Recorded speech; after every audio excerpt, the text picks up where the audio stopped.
Reflections. Reflecting the graph of f of x across the x-axis is given by the negative of f of x. Specifically, for this example, we have f of x is equal to x minus 2 quantity squared. The resulting parabola is this red parabola right here. If we were to reflect it across the x-axis, the new resulting parabola would be this green one below the x-axis. That is the mirror image. The new function is g of x is equal to negative f of x, or negative x minus 2 quantity squared. Reflecting the graph of f of x across the y-axis is given by f of negative x. Note the difference. If the negative is outside the parentheses, we are reflecting it across the x-axis. Moving the negative inside the parentheses results in a reflection across the y-axis. So, if we go back to our original function, f of x is equal to x minus 2 quantity squared, the resulting parabola is this red parabola here. Reflecting it across the y-axis, we get this reflected blue parabola here. Our new function is h of x is equal to f of negative x, or negative x minus 2 quantity squared. The transformation of negative f of x results in the graph of f of x reflecting across the x-axis. As you can see by the table below, the x values stay the same and the y values are opposites. So let's look at this table a little closely. Our x values are going to be negative 2 to 4, incrementing by 1. When I plug 2 in f of x, the result is 16. Negative 1 results in 9, 0, 4, 1, 1, and so on. Now, why I can't show negative 2, 16 on the graph, because it's somewhere over here, nor can I show negative 1, 9, because again, it's up here somewhere. I can focus on these points. And I can show you that they're on the graph. So 0, 4 is here, 1, 1 is here, 2, 0 is here, 3, 1, and then finally 4, 4. The reflection is going to be the negative f of x, which means the y values become negatives. They're opposites of what the original f of x function was. Also note the x values stay the same. So, why I can't show negative 2, negative 16 on the graph, or negative 1, negative 9, I can show these points. So when x is 0, we have negative 4 right here. When x is 1, the result is negative 1. 2, 0 is the vertex, so that's the point they meet. 3, the reflection results in a y value of negative 1. And when x is 4, the y value is negative 4. So, given f of x, negative f of x results in reflection across the x-axis. The transformation h of x is equal to f of negative x results in the graph of f of x reflecting across the y-axis. Let's pause and look at the graph. So here we have the graph of f, this red parabola here.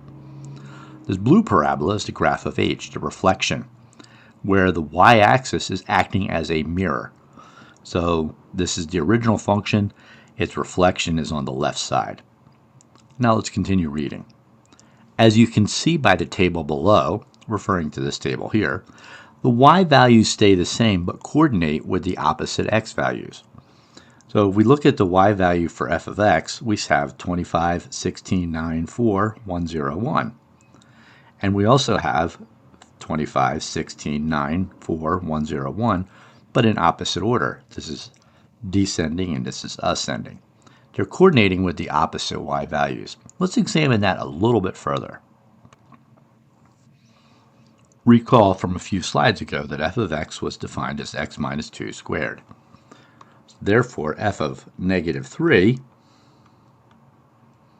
would equal negative 3 minus 2 quantity squared, which is negative 5 squared, or as we see up in the table, it's 25. F of negative 3 is 25. Now let's consider h of x. So h of x is defined as f of negative x the x value, it becomes negative. We take the opposite value of it. So now the function is negative x minus 2 quantity squared. So h of negative 3 will look like this. It'll be the opposite of negative 3, subtract 2, squared. Well, the opposite of negative 3 is 3. 3 minus 2 is 1, and 1 squared is 1. And as we see here, h of x is equal to 1.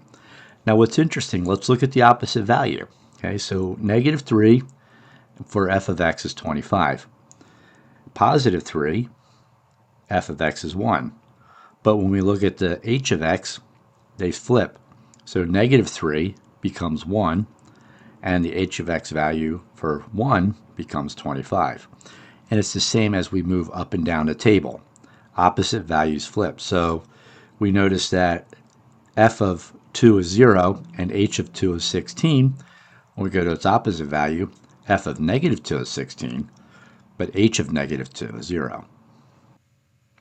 Let f of x equal 6x minus x squared and g of x represent its reflection. What transformation occurred and why? So let's take a look at the graph. F of x is this red parabola right here, and g of x is the reflection. Which axis did we reflect over? Which axis is acting as a mirror? Well, the function f reflects over the x-axis, so g of x is equal to negative f of x. Recall that when you're reflecting over the x-axis, the negative is outside of the parentheses. In this case, let's let f of x equal 6x minus x squared, and h of x represent its reflection. What transformation occurred and why? Well, the original parabola is still this red one here, denoted by f. H is the green parabola, and it's reflecting over the y-axis, where the y-axis is acting as the mirror. So this is the original, this is the image. The transformation, since the function f reflects over the y-axis, so we're going to say that g is equal to f of negative x. Remember, when you reflect over the y-axis, the negative is inside the parentheses.